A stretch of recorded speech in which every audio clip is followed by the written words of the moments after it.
They made a really big deal about not tripping on the stairs, and so I feel like I've already succeeded, Sam Stein. Thank you for coming. You made it through the stairs. Congrats. Thank you all so much for coming here. Really appreciate it. It's an honor to be with my home state senator, Chris Murphy. I'm a native of Connecticut. Haven't lived there in a bit, but I just want to say before we start this program, there is a way to submit questions, which we're going to be doing at the end. And I have the website written down because I'm not good at memorizing things. You should go to texastribune.org/ask. And there you go. Or use that little gadget over there. We want to have a good, lively conversation about the state of the world, which is great. But before we get to that, a little bit of bio. I looked this up 10 minutes ago. You first ran for office when you were 25 years old, is that correct? Correct, yeah, I was 24 when I was elected to the Southington, Connecticut Planning and Zoning Commission. And then I realized if I wanted any future in politics, I had to get the hell off the Planning and Zoning Commission. And then, yes, I was elected to the state legislature a year later. You were elected into the U.S. House of Representatives during 2006 Blue Wave, and then you went into the Senate in 2012. I first met you sometime in between then, I believe, and I don't think you've changed, but you've evolved in a way. And I'm just sort of curious, as you are in this current moment and you look back, how do you think you've evolved, and how do you think your perceptions of politics have evolved? Well, first of all, great to be here with you, Sam, and to everybody at the Tribune. Thanks for continuing to invite us back. Looking forward to the conversation. Yeah, listen, I've changed in a lot of ways. I hope I'm still essentially the same person that I was when we first met and when I started out in politics. But my first evolution obviously happened in December of 2012, right after I was elected to the Senate. The awful shooting in Sandy Hook occurred. I'm super embarrassed by the fact that I really had not worked on that issue before it happened in my backyard, and for the last now almost 15 years I've devoted much of my life to helping to build the anti-gun violence movement and to try to make sure that we save lives in this country and make it a national priority. But I would say that more recently, my political views have also evolved in the sense that I do believe that there is a political realignment available in this country. I think increasingly people on both the traditional right and the left just wake up every day and are absolutely suffocated by an economy that is crushing them, by a consolidation of economic and corporate power that demands more robust government intervention. And I've watched my party over the years view people like Bernie Sanders and his message, and most recently Mom Dominy's message, as kind of an outlier risk to our party's electoral chances. But it's not a coincidence that the only person that can draw 50,000 people to a rally is Bernie Sanders, and it's something that we should pay attention to as a party. I think our path forward runs through being a bigger tent party with fewer litmus tests, but being a party that is robustly populist in our economics, presenting very big ideas that match the big problems that people are facing. And I would say that's an evolution for me. I was somebody that was pretty proud for a while that we applied a litmus test on assault weapons and background checks to every candidate that was running. And I now feel like we got to be winning elections, and winning elections probably means letting more people with more diverse views on social and cultural and hot button issues into the tent. And that has been a more recent conversion, a more recent metamorphosis of my political beliefs. Yeah, it sounds like to a degree what you're talking about and what you've sort of discovered is that a lot of this comes down to sort of an attitudinal adjustment. in how you view politics, being less, rigid about who you support, and also in terms of reaching voters, just trying new things, going on different mediums, being more aggressive. How much is that simply a mode of we are living in uncertain times, this is Donald Trump 2.0, and things are now different and more existential? How much of it is just sort of you discovering new things about politics in general? Well, I do think it's true, and I know we'll talk about this as our time goes on, that all of the old rules do not apply in 2025, and that's really hard for folks who've been around politics for 20, 25 years, especially United States senators, to understand. And one of those rules is how you communicate. Right. I was pretty prolific and still am pretty prolific in putting out multiple pieces of content every single day, being outraged every single day.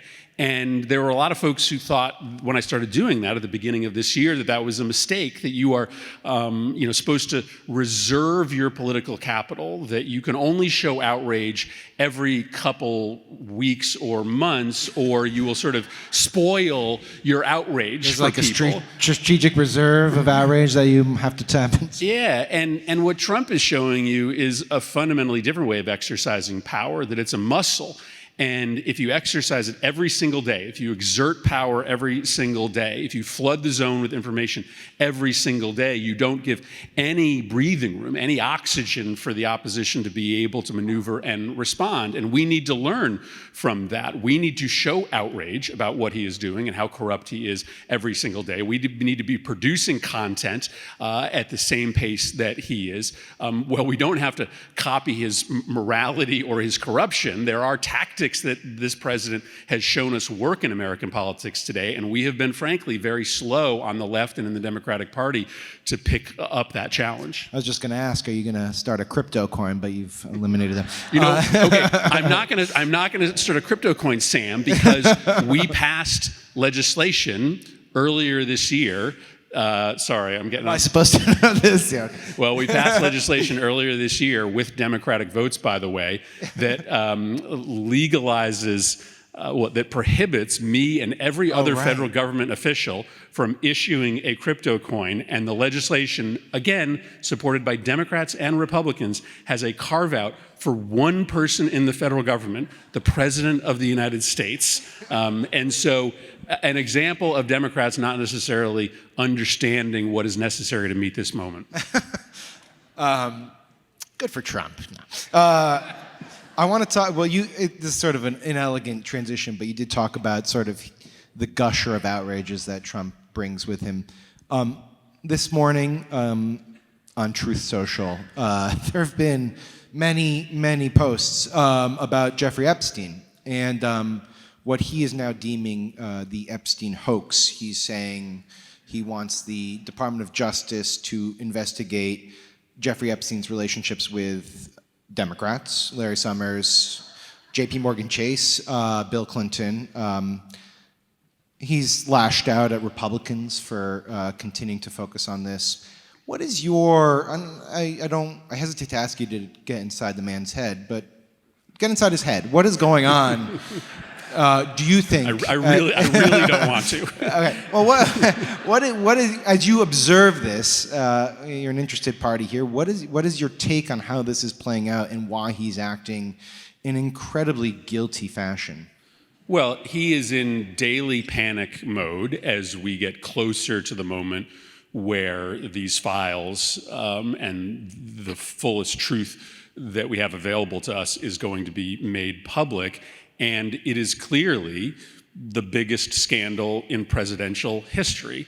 And he wouldn't be acting this way if he wasn't so deeply worried about what sits in those files. What we've already seen is immensely incriminating. Clearly, Donald Trump was at the center of a child sex ring.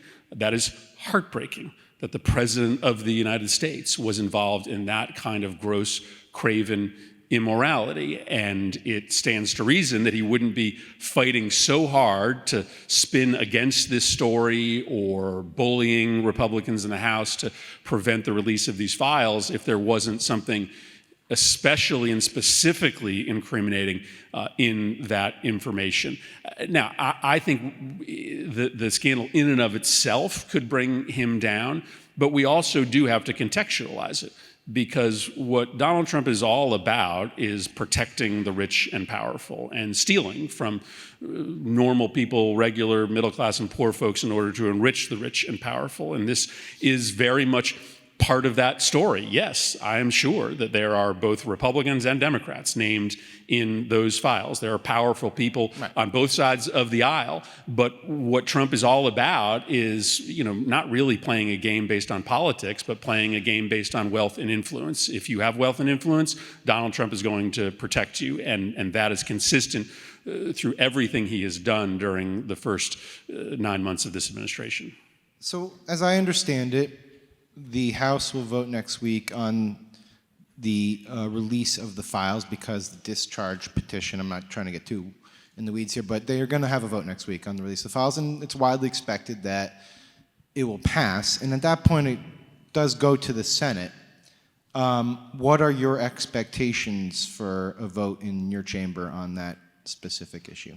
Well, the Senate has, essentially been, out of the loop. There's been very little, almost no pressure on Senate leadership, Republicans, because of what's been happening in the House of Representatives. But 6 months ago, you would have thought there was no shot that the House of Representatives would vote in what is likely to be a pretty big bipartisan vote. They only got 3 or 4 Republicans to sign the discharge petition, but they may get dozens and dozens of Republicans to actually vote for the bill when it comes before the House for a full vote. You wouldn't have thought that that was possible, but the daily pressure campaign on Republicans over the course of the last several months caused them to finally force this vote, and will cause many of them to vote for it. So yes, today you'd say, is John Thune really going to bring this bill voluntarily before the Senate for a vote as an additional means of embarrassing the president? That doesn't sound likely today. But after weeks and months of public pressure, after more drip, drip, drip release of information about how deeply Trump was intertwined in this scandal, I think the reality will look very different. And it may be that John Thune decides, I think it's very likely that John Thune decides that his members cannot survive if they don't go on record and vote to release these files. You can clap, it's fine, don't worry. But that's incumbent upon us to build that. That's incumbent upon us to build that pressure, as folks built that pressure in the House of Representatives. It probably will require 1 or 2 Republicans in the Senate early on to say what the right thing to do is here. But I don't think it's inevitable that we won't get that vote in the Senate. You called it the greatest scandal in presidential history, and it may very well be. We'll see. But there's been a lot of other scandals in this presidency. I'm not asking you to rank them. We can if you want. Good try. One of the ones that has been top of my mind, and I don't think gets a lot of attention, is the issuance of pardons. Over the past couple of weeks, we've seen just a slew of them for incredibly random officials in various walks of life. But the one defining feature is that they're either Republican, or they've hired a lobbyist or donated some sort of money to a Trump venture. The big one was a pardon that actually wasn't for a criminal case, which was the 30 or whatever so people involved in the 2020 election scheme. I talked to a pardon attorney who had been pushed out of the Justice Department, a woman named Liz Oyer. She was pushed out because she refused to give Mel Gibson back his guns, and so they pushed her out of the administration. And she made the case that this was a pardon with a purpose, that he's trying to signal to people that you can disrupt an election and you'll get an A-OK from him legally. Is that your fear? And then I guess the secondary question to that is, what can be done about the use of pardons? It's a constitutional right to the presidency, but it's being flagrantly abused. Well, so what can be done ultimately is a contraction of that power through constitutional amendment. I think we have seen, frankly, the nuclear grade abuse of that power by Donald Trump, but we have also seen the abuse of that power by prior presidents as well. And so it is time to have a national conversation about whether that power can any longer be justified in its present form. Yes, obviously he is trying to signal to his supporters that they are going to be able to get away with not just political disruption, and that's the 30 people you were talking about, but violent disruption. It is pretty amazing to me how quickly our national conversation moved on from the wholesale pardoning of every single one of the January 6th protesters. There's likely nothing he has done that is a greater threat to our democracy, to the peaceful transition of power, than the decision to pardon every single one of the January 6th protesters. And so what he is very clearly signaling is that if you are on the inside of the election system and trying to maneuver the election illegally towards Donald Trump, he will protect you. He is signaling to his rank and file MAGA acolytes and sycophants that if you engage in violence in my name, you will be protected and let off the hook. And we are being set up for an election, whether it be in 2026 or 2028, that may be a immediate simmering crisis. He's not going to cancel the election, right? We're going to have an election next fall, and we're going to have an election in 2028. He is simply methodically and planfully rigging the rules of that election so that Democrats don't have the political space to operate and cannot win. And that, I think, is a question that is presently before the American electorate. We don't have another year to save American democracy. We likely only have months. Well, I suppose I have to ask you this now. It's kind of like a parlor game, but if he is rigging it in the way that you are outlining here, is it your anticipation that he's going to try to remain in the White House after 2028? Sure. I think he is right now trying to scheme a way to be able to stay. I think you have a two potential Supreme Court vacancies coming up, and it may be very important for him to install folks on the Supreme Court who may be willing to entertain radical ideas about the restrictions in the Constitution about a third term. He also may just be interested in installing, right, Donald Trump Jr. or another family member in the White House. Whatever he's planning on doing, he can't get away with it unless he destroys the ability of the people to speak their mind in an election, because he and his party are going to lose in 2026 and 2028 unless he's successful in rigging the election, and we're going to do everything in our power, and we need to order all of our advocacy in the United States Senate and the House to stop him from doing it. Just going to note, that was very disrespectful to Eric Trump, who you didn't. I'll give you an opportunity to apologize if you want. I refuse your opportunity, your offer. I'm pro Barron, but he's just too young. I want to switch to your party, who you've been critical of, I think is fair to say. You were not a fan of the shutdown deal. You made that abundantly clear. I want to play devil's advocate here. The shutdown was meant to put a spotlight on expiring extended Obamacare subsidies. And the argument was that you, as a party, had a moral obligation to make sure that people did not feel that financial pain, the health outcomes that could come from losing insurance or having insurance be too costly. As the shutdown progressed, benefits for food assistance became very imperiled, and people began to feel a different type of pain, hunger. Did you not have a moral obligation as a party to make sure that that was also resolved? And if that is the case, why was agreeing to reopen the government and turn on those SNAP benefits again a bad idea? Okay, so I think you're getting into the most essential question. And it will remain the hardest question for the political opposition as our democracy remains in peril, and it is this. What do you do when the President of the United States is willing to weaponize our compassion against us? What do you do when the President of the United States is willing to impose pain on the American people as leverage to try to get the political opposition to grant him more power? I wish that there were a path to save our democracy that did not involve pain, that did not involve sacrifice, that did not involve hard times. But what I know is that democracies die when the opposition just tries to bring everything back to normal as quickly as possible, allows the leader to be able to weaponize our compassion in a way that drags us into consenting to grant more power to the president over and over again. There are not perfect lessons, but lessons from the civil rights movement.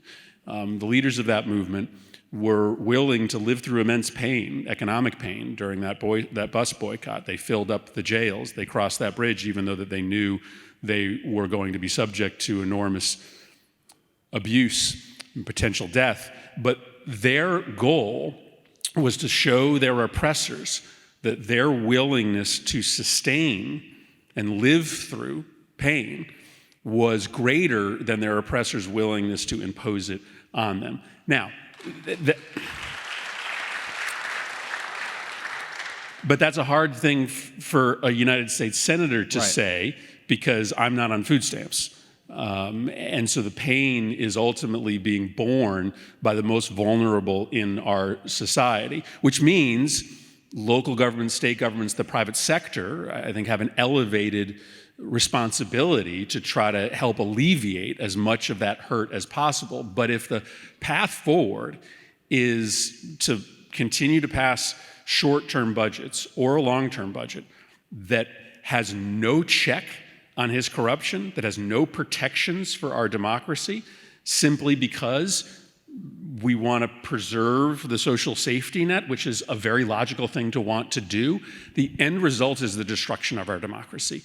And if that's the end result, that is much worse for the poor and the vulnerable than that short-term pain is. Man, this is a very hard conversation. I totally understand why 8 of my colleagues wanted to end the shutdown. I wanted to end the shutdown, but I think this is an exceptional moment, and an exceptional moment that requires you to choose between two very distasteful propositions. So I'm admitting to you that we're all struggling with. I just land on the side of making the sacrifice, asking people to live through the sacrifice, trying to alleviate the sacrifice, because he will be emboldened if we continue to fold to him, if we continue to yield to him, submit to him month after month after month. Can you give us a little insight into what it was like when you were having your Senate Democratic caucus meetings in the days leading up to the decision to cut the deal? Because I presume these types of remarks were ones you were making to your colleagues, and I just would be very curious to know how the dynamics were playing out privately, to the extent that you're able to talk about them. Sure. I mean, there is a sort of difference of opinion broadly inside the Democratic Party as to how exceptional this moment is and whether you can sort of manage the growing totalitarian state in a way that preserves our democracy, or whether you have to draw lines in the sand, moral lines in the sand. Part of my worry, and this is back to the conversation we were just having, is that if we don't show in the Democratic caucus a willing to engage in risk-tolerant behavior, how do we ask a university or a law firm to do the same thing? Because in the short run, the best decision for Paul Weiss was to cut the deal. And they would say, we have people that rely on us. We have paralegals and bike messengers who will be hurt in a real way if Paul Weiss disintegrates. But we told that law firm, and we told Columbia University, no, the principle, right, of free speech is more important than the immediate pain that will be visited upon your institution or your company. And yet we aren't necessarily living our own advice. We aren't willing to take stands that involve pain and hurt for a principle. I think there was also another difference inside the caucus, which is whether this strategy was going to work or not if we continued the shutdown. I just think that after that election, the country had, I think, made a referendum supporting the tough stand that we were making. And I think Trump was showing signs of cracking. What did he do the next morning, Wednesday morning? He called all the Republicans to the White House and said, end the filibuster as a means of ending the shutdown. They basically told him no.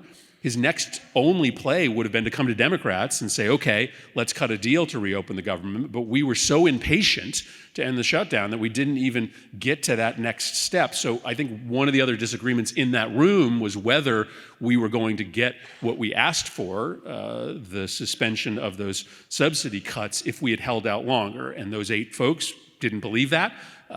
People like me thought that the public pressure would continue to build and that we could actually achieve our objective if we stayed in that shutdown a little bit longer. The deal that was cut will fund SNAP for the next year, so it is not, as I understand it, an issue the next time there's going to be a shutdown fight, which is the end of January. The deal cut also says that RIFs, reduction in forces, can't happen while the CR is in play, and RIFs are not allowed to happen legally. We know that the president deeply respects the law, but they're not allowed to happen during a shutdown anyway, so those also should be off the table. So with those 2 issues off the table and the likelihood that Obamacare subsidies will stop and that premiums will rise, how likely at this point do you imagine there's going to be another shutdown in January 31st into February? So Trump's pollsters have told him and told Senate Republicans and House Republicans that they are going to get wiped out next November if they don't stop these subsidies from going into effect. And remember, the subsidy cuts, hit folks worst if they're on the ACA, but that pain does get spread out to everybody. So everybody who's got either an ACA plan or private insurance is seeing an enormous increase. And so this is, a real political problem for them as it is a life and death problem for Americans. So I think there is, yes, still a chance that Republicans are going to come to the table and do some kind of deal with Democrats to postpone some of this pain in the economy. But remember, we have been understandably myopically focused on the healthcare subsidies. But that's not the only thing that we're fighting for in this budget debate. This president is acting in brazenly corrupt and illegal ways that, if not checked in this budget, will destroy our democracy. And so if you cut a deal on this budget that just restores the healthcare premiums, but doesn't require the president to spend the money that the budget allocates, it allows him to just spend money in Republican states and not spend money in Democratic states, if it doesn't constrain his ability to deploy our troops into our cities to try to suppress dissent, if it continues to allow him to use the FCC to shut down free speech and build a growing censorship state, then you haven't succeeded. So we need to put checks on his corruption and on his destruction of democracy into this budget. And so that will be part of the fight in January is, are Democrats going to provide votes for a budget that funds a Department of Justice that is hunting us down in an effort to jail us and destroy our ability to dissent? What suckers we would be, frankly, if we voted for a budget that literally funds the witch hunt operation against us. So we're not just fighting over healthcare. That's been the center of our fight for the last few months. But as we seek to pass a long-term budget, I am not voting for a budget that doesn't both extend the protection for people in our healthcare system, but also significantly check the president's destruction of our democracy.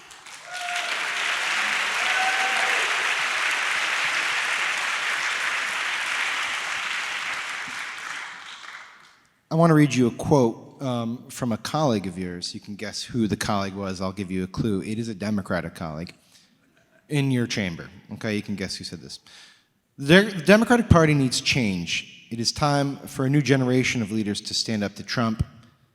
and to all those compliant and sabotaging the American dream. If the Democratic Party is to deliver new leaders, must rise, stand, and fight. Who do you think said it? I think that's Corey, right? Damn, you're good, dude. Yeah. Okay. I pay attention to what my colleagues say. Was he talking about Chuck Schumer? I have no idea. I saw that quote got a lot of attention, despite the fact that it's not that controversial a thing to say. Got my attention. And so, I guess people thought that he was talking about one person specifically. Listen, Chuck has a very hard job. None of us met this moment. And frankly, what bothers me is that it is a repeating pattern in our caucus. This isn't the first time that a small handful of Democrats split off to vote with Republicans, twice on continuing resolutions that did not check the president's abuse of power, and then twice on pieces of legislation, I mentioned one earlier, that actually give this corrupt president of the United States additional powers of corruption. One, that cryptocurrency bill, which carves out an exception for the President of the United States and legalizes his corrupt stablecoin. And a second piece of legislation that passed very early on, an immigration bill that gave the President new unprecedented powers of detention that he is using right now against peaceful immigrants. And so this pattern has to stop. Our caucus has to be unified. More important today than ever before. Yes, the Senate has a tradition of a handful of members sort of acting in an ad hoc fashion to solve problems, but if we aren't united today as a caucus moving forward, I don't think there's a path to save the democracy. So the caucus has to figure this out, but Chuck Schumer has to figure this out as well. So yes, we have to be better in this moment. We have to learn from the mistakes that we have made. That is an obligation of the rank and file, but that is also an obligation of the leadership in the Senate. Okay. I guess I should be more direct. Is he the right man to be the leader of the Democrats in the Senate? Yes or no? So he can lead the Senate moving forward, but only if he and rank and file members make a commitment to work together in protection of our democracy. Again, this is an issue where you've got a handful of Democrats in the Senate who sort of want to return to normal as quickly as possible, who still see their job as reaching out and creating compromise with Republicans, even if that compromise provides more power to the president. Whatever person is in charge of the Senate Democratic Caucus is going to have to manage that phenomenon. That problem exists even if there was a different leader. So it's more I'm not trying to punt on the question, I'm just telling you the problem right now is a lack of unity and a lack of common purpose in the Senate. That's a problem that we all have to solve together.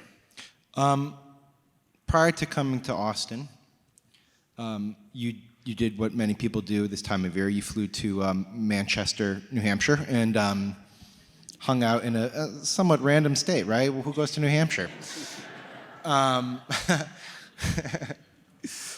Why were you in New Hampshire? Yeah, I mean, I will say I have been traveling the entire country all year. Yeah, okay, sure. Yeah, listen, I don't think anybody with ambition right now should be planning on running for president in 2028 because we may not have a free and fair election in 2028. We all have to be in the business of saving our democracy right now. So no, I don't have any plans to run for anything other than the Senate, but I do think we have to, all of us, be traveling the entire country, whether it be an early primary state or not, to build this political resistance movement. Sam, as you know, I did something abnormal a few months ago. I decided to stop raising money for myself, and instead, right now, when I raise money into my political campaign, I just turn that back around to fund mobilization and protest groups all across the country. So I have spent about $1 million funding different organizations. And that if you were, I don't know, if you were only focused on a future office, you'd probably be raising money and sort of hoarding it in an account to spend later. But I don't know whether any of us are going to have an election to run in 2028 that a Democrat can win. So right now, I'm focused on helping these citizen-led education, mobilization, and protest groups all across the country be able to speak truth to power. So that's my sole focus right now. And I wish more of my colleagues would do that. Like, I don't know why everybody's sort of hoarding money if you may not, actually have an election to run. And if every high-profile Democrat in the Senate and the House were spending, even a couple $100,000 supporting all of these various local citizen groups or national groups like Indivisible or Move On, we'd have a much better chance at the kind of mass mobilization that we need. So Bernie does that, AOC does that, I'm doing that now. My hope is that more of my colleagues will decide to spend a little money now on standing up the mobilization effort that we need that can make a big difference. I'll just say I went to school in New Hampshire, and next time you need cover, do the trip in October. You can say you're looking at the foliage. Leaf peeping? Yeah, leaf picking. That's exactly the thing that a senator does. To your point about the sort of strategic allocation of funds and where to spend it, I will say after the off-year election last week, there was real renewed optimism in Democratic circles about the possibility of retaking the Senate. Obviously, it's going to require states like Texas and some unconventional states, maybe even like in Alaska. As you talk to your colleagues and you go around the country, how realistic is the possibility that Democrats can flip that chamber, which I will say 9 months ago seemed totally implausible to me?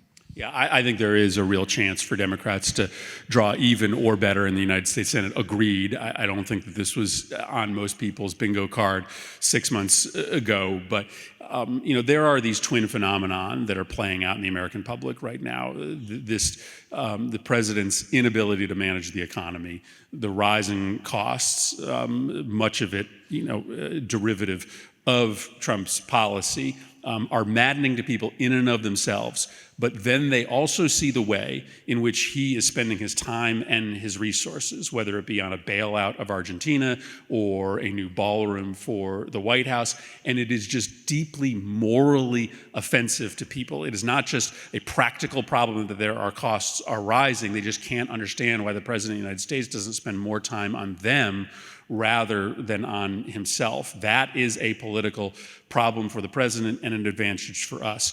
But people are also seized with the question of the future of American democracy. And I worry that our party has a bit overlearned our lesson from 2024. How so? Well, so I think it's true that we ran a campaign in 2024 on saving democracy. And it didn't work because people weren't really up for saving this version of democracy, right? This version of democracy sucks. It's captured by corporate elites and billionaires. It works to consolidate power rather than distribute power. And people also weren't super convinced that Trump was the threat we were saying he was, because they watched the first term and it was a lot of bluster, but it wasn't actually a lot of real turnings of the screws towards totalitarianism. This is different, right? People are waking up every day worried that they are going to lose the ability to speak freely. Let me stop you on that. What don't you believe about the case that I just made? You said it didn't feature the turns of the screws, and yes, to a degree. But then on January 6th, the screws were turned, and Democrats ran in 2024 on the idea that this man literally threatened to overturn the results of an election. People died as a result, and we went through a national trauma, and voters didn't seem to actually care. In fact, they kind of whitewashed January 6th from their memory. If you recall, as Trump was campaigning, the entire year of 2020 seemed to go into the ether. It wasn't his. So why would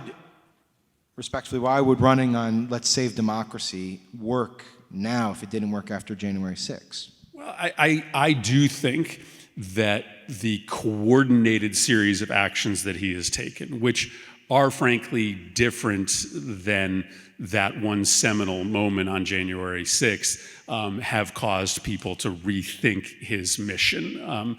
They have seen this methodical usage, as I mentioned, of the Department of Justice, of the FCC, of the White House itself, of his spending power in order to try to destroy political dissent, reward loyalty. I do think people have picked up on the pattern. They do believe that the president and his team did spend 4 years putting in place this very coordinated plan, and they're really worried about, in a new way, whether the democracy can survive. But I will say, Sam, is that what we need to learn from 2024 is that nobody is going to really be up for saving democracy unless they believe that if Democrats get power, we are going to do radical things to transform our democracy to make it work better for people.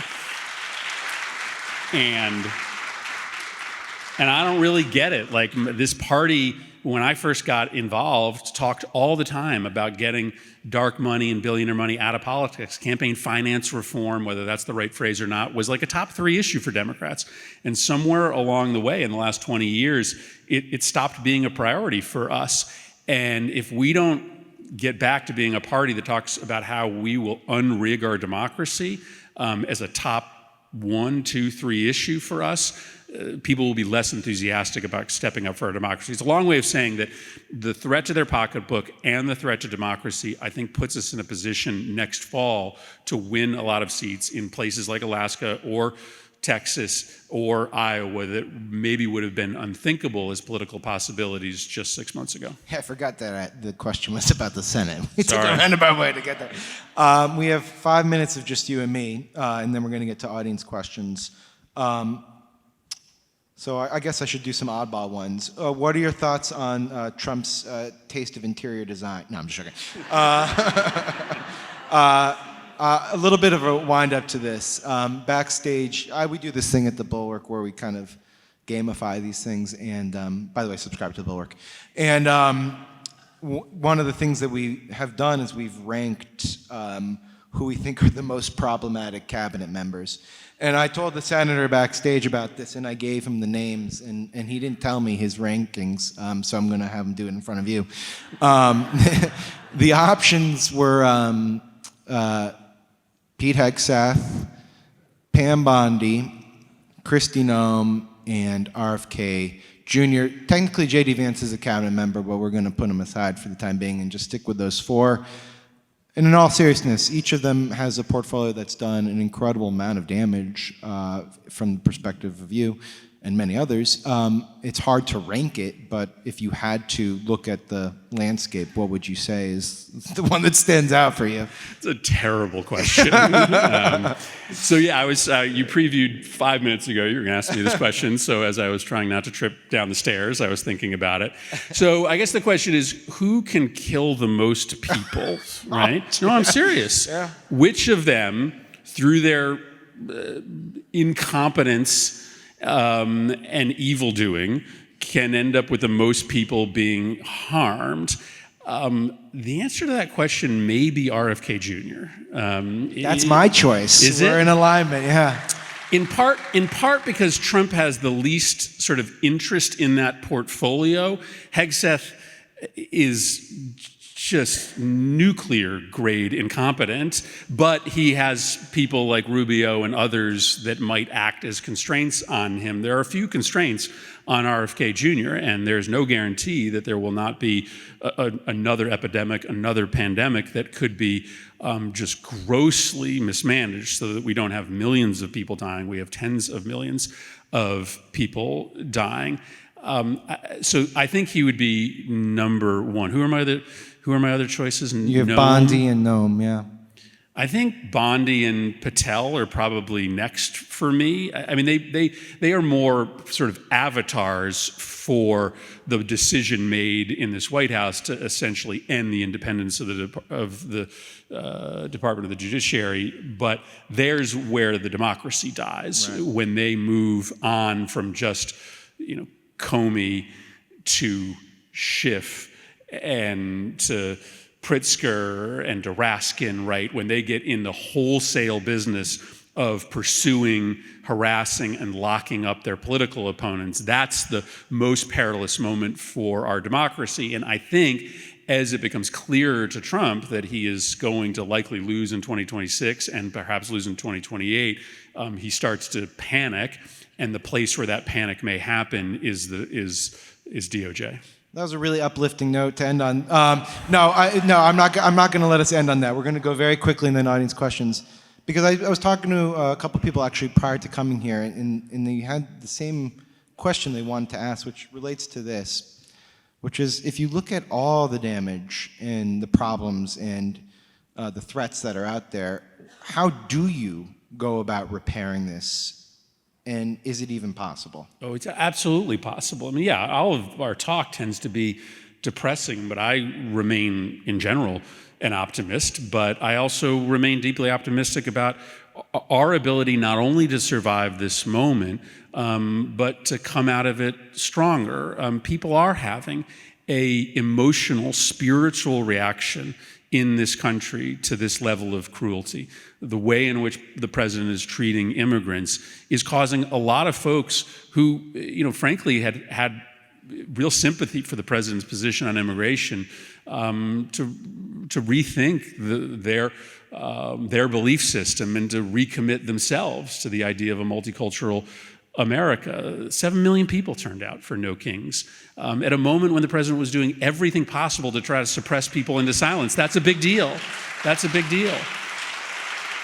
Democracy is still alive. We just saw it on Tuesday. People decided that they weren't staying home, that they weren't giving up. So there are all of these signs that, his attempts to try to overwhelm us with information, to try to harass us into silence, are not working. And so I absolutely believe that we survive this moment. I just, as much as I'm angry and anxious, I also feel super lucky to be alive at this moment. This is still the greatest experiment in governance in the history of the world, right? 250 years in to governing ourselves in a multicultural, multi-ethnic, multi-religious society. We should remember how absolutely radical this experiment is. It's kind of wild that it's lasted this long.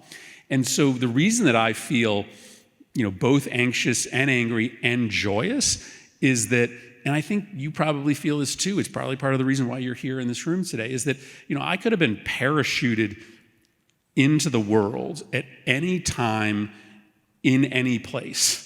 And I happened to be dropped into the United States of America, right?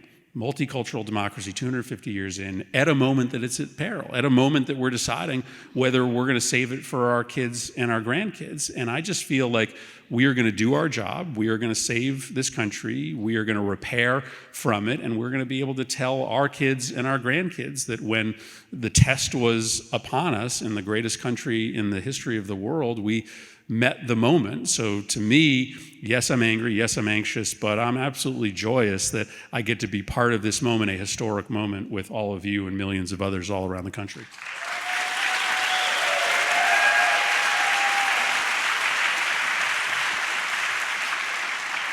We're going to turn it over to audience questions now. Hello, everyone. Thank you for being here, and thank you for submitting your questions. My name is Colleen. I'm a reporter at the Tribune, and I will be relaying your questions to the senator. So Sean from Austin asks, you often speak about how deindustrialization and our failure to provide high-paying, meaningful work to displaced workers laid the ground for the MAGA movement. Today, we are at risk of another mass economic displacement from AI. How should the government intervene to make sure that the AI transition does not lead to the same aftershocks of deindustrialization? So Trump feels like and likely is the biggest story today, but maybe not. Maybe the most important thing today is the rapid pace of development of AI. Because if we reach in the next 10 years what they call AGI, which is a level of AI that is way smarter than humans are, the massive immediate job dislocation could be cataclysmic for our democracy. You layer on top of that the damage to our politics done by fake video and audio, the corruption of our children that is happening as we speak, when 66% of kids are regularly using these chat bots, these friendship bots that are coaxing and cheerleading many of them into self-harm and suicide. This looks like a pending disaster. And so it is absolutely essential for Congress to step in right now and regulate AI, both from a perspective of human interaction and our children's interaction with it, but also to figure out what we can do to slow the pace of job disintegration. I don't know that anything else is more important. I believe that there are an increasing number of Republicans and conservatives that sort of see this disaster coming. I think you may be able to build some cross-aisle cooperation on the regulation of AI, but this is a technology that, if unregulated, may destroy us. And we've been kind of convinced, and I'll just stop here because we could talk forever about this, we've become convinced that we shouldn't regulate AI because if we do, China will sort of leapfrog us and ultimately control the global AI economy.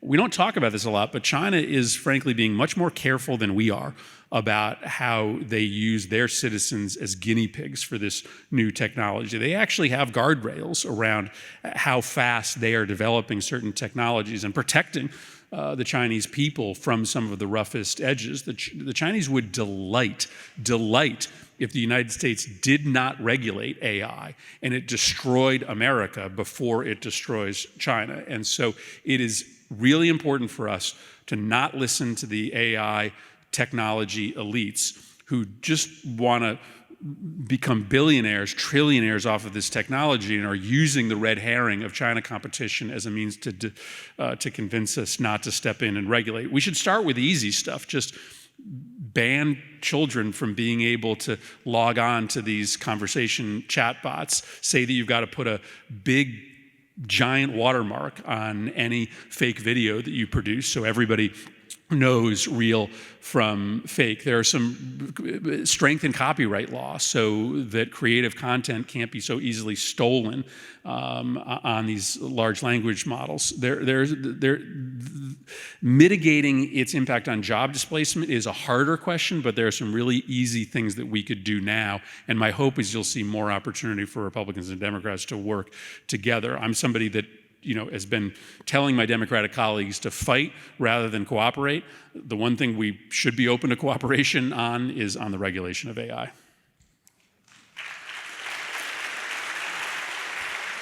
The next question is from Dan in Austin. If Democrats in the Senate continue to take a hard line on future funding for the government, do you think the Republicans will eliminate the filibuster? I think it's possible that they will. Obviously, the president went to Republicans and said, I want to end the shutdown, and the quickest way to do that is to just get rid of the filibuster. And on Wednesday morning, when he asked that of them, the answer was broadly no. Probably about half of the Republicans in the Senate are not interested in eliminating the filibuster. I think the president will probably keep up that ask. He will keep pressuring them, and they have shown no broad willingness to reject his entreaties on anything, so he may win out. They are going to be increasingly politically skeptical of changing the filibuster because they now see that the likelihood is growing that we're going to win back the Senate in 2026. And if we show up on day one and the filibuster is gone, well, then we're going to use it in those first few days to restore Roe versus Wade, to pass universal background checks, to pass the Voting Rights Act. I hope we do that anyway. I was going to say, are you okay with them eliminating the filibuster? I mean, listen, I have been arguing for us to do it in order to get broadly popular things passed through the Senate. They are trying to use the filibuster reform to pass things that are deeply unpopular. So I think it's probably okay to have a little bit different standard about what you think of filibuster reform if you're trying to use it to pass something like universal background checks that has 90% approval versus what Republicans are trying to use it for, which is, for instance, to pass a budget that doesn't restore these ACA subsidies, which is something that's approved by 20-30% of the American public. So this question is from David from Michigan. Alyssa Slotkin recently hosted a group of low-propensity voters, and she concluded that people vote according to their hopes. And when they don't feel hope, they are a lot less likely to make the efforts to go out and vote.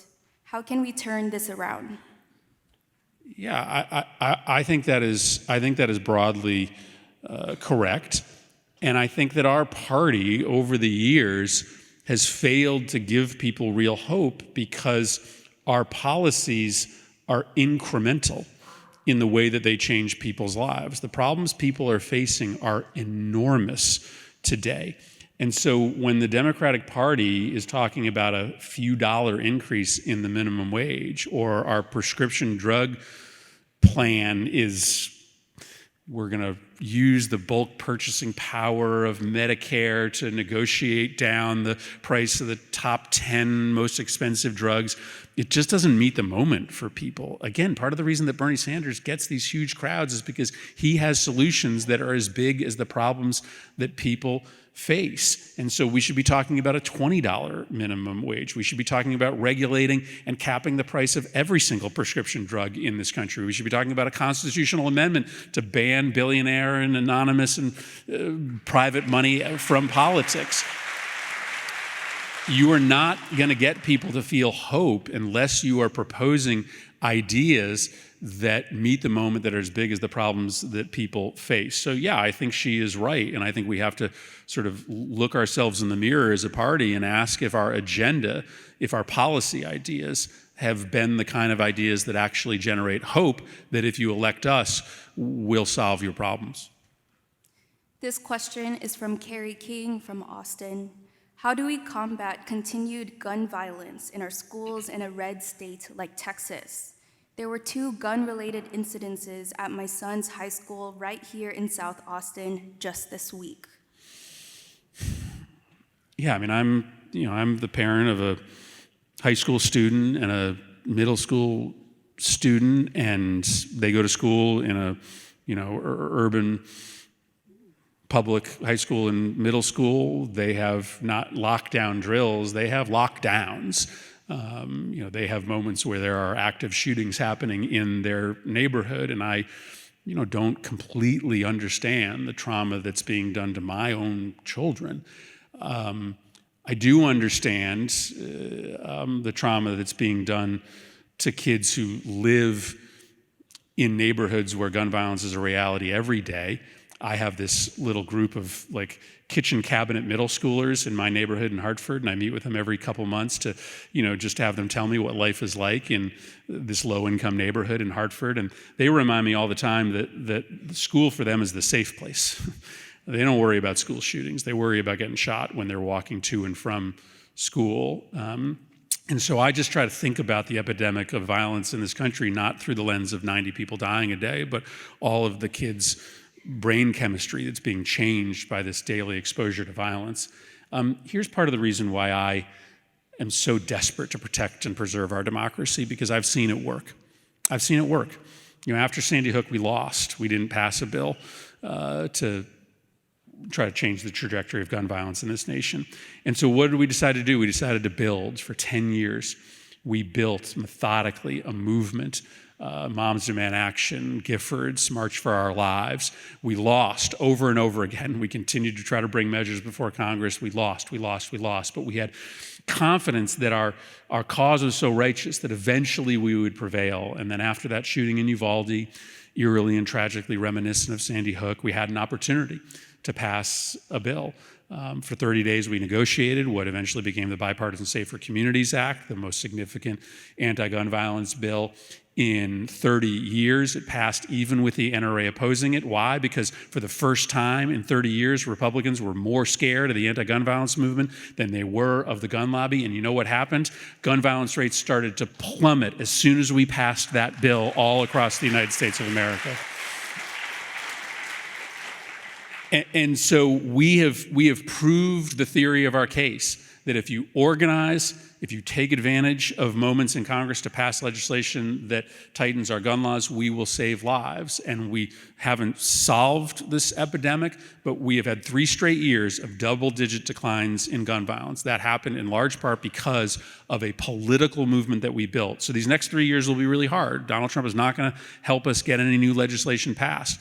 But if we continue to build the movement, if people sign up for these groups, if we continue to build power, there will be a moment not far off in the future, like there was in 2022, and we can double down on the progress that we made. And if we are successful in that endeavor, we will continue to chip away and chip away and chip away at this epidemic. So I, as I told you, am in general a very optimistic person, but I am very specifically optimistic on our ability in this country to organize around and eventually end the epidemic of gun violence in our schools and our communities.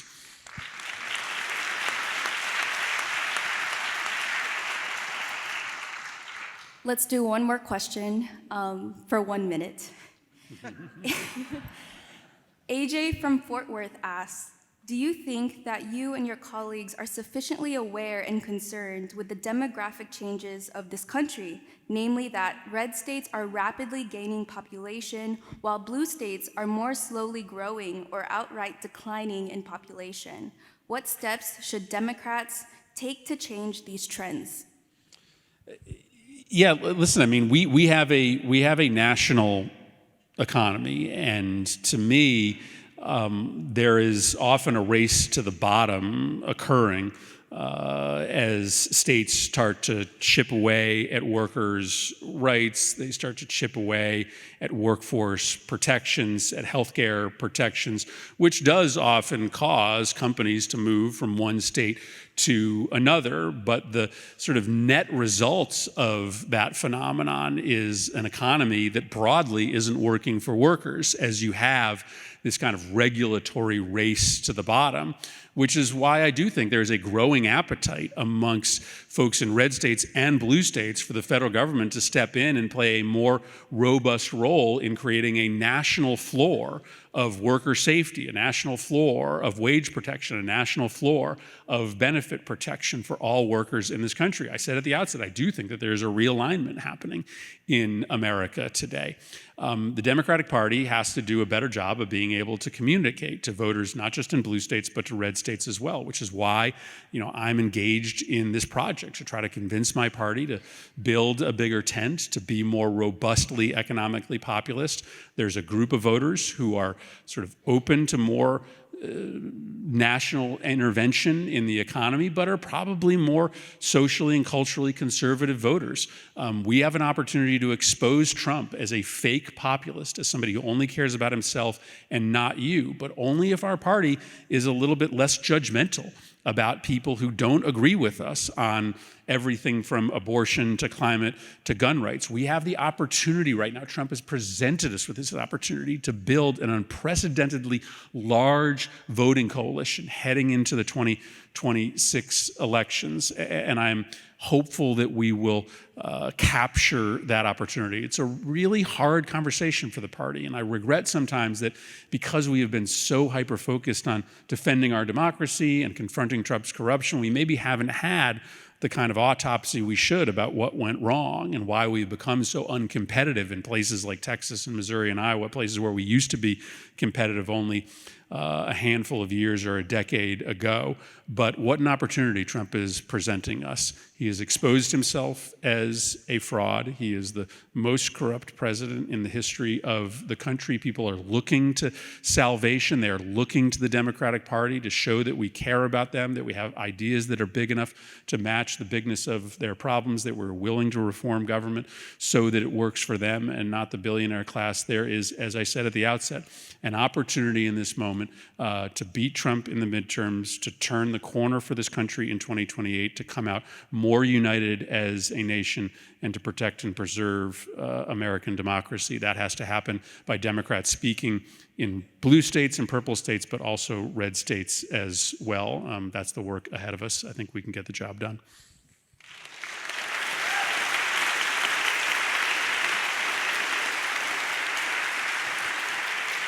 Thank you for being here. Thanks, Sam. Thanks, everybody.